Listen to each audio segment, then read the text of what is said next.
Prince Philip's car crash earlier this month near Sandringham saw him flip his Range Rover and crash into a Kia carrying 2 women and a 9-month-old baby.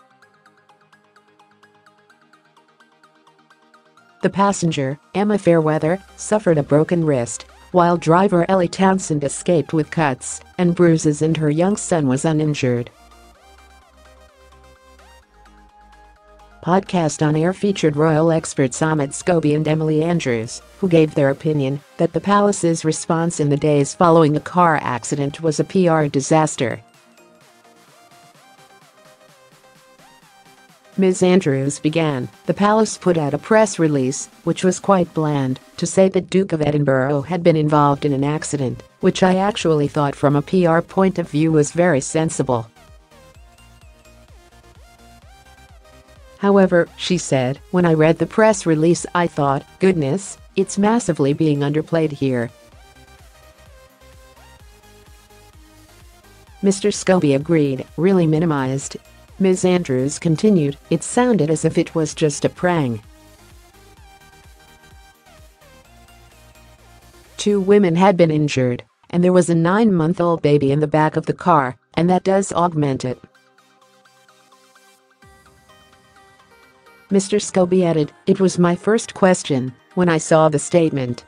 How are the other people involved? I found it weird that there was no mention of other people in that statement, or even the follow-up statement the next day. Ms. Andrews went on, Buckingham Palace said he was uninjured. This didn't seem to be right because eyewitnesses talked about having a small amount of blood on their hands. Indeed, the next morning he was taken to King's Lynn Hospital on the advice of a doctor to be checked over. The hosts also said the palace initially briefed the press Prince Philip had been in touch with the car crash victims. Ms. Andrews said, it was really unfortunate. They briefed that Prince Philip had been in touch with the 2 ladies, and then of course it turned out he hadn't at all.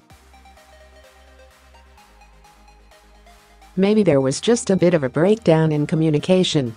They wouldn't have briefed that if they hadn't thought it was true, but he hadn't been in contact with them. Ms. Andrews continued, I think there were a number of problems here.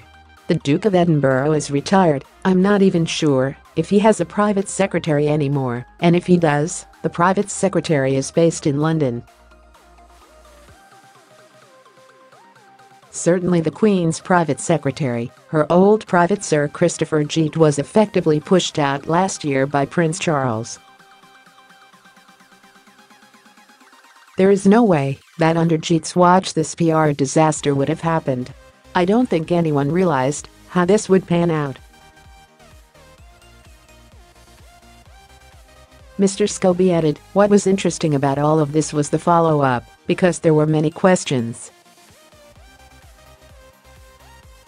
What didn't come out until later that evening was that there had been a baby in the car. He continued, we then had over the next couple of days the optics of a brand new car being delivered, as if everything's fine, let's just get on with it. The presenters also criticized the Queen and Prince Philip for both continuing to drive without seatbelts.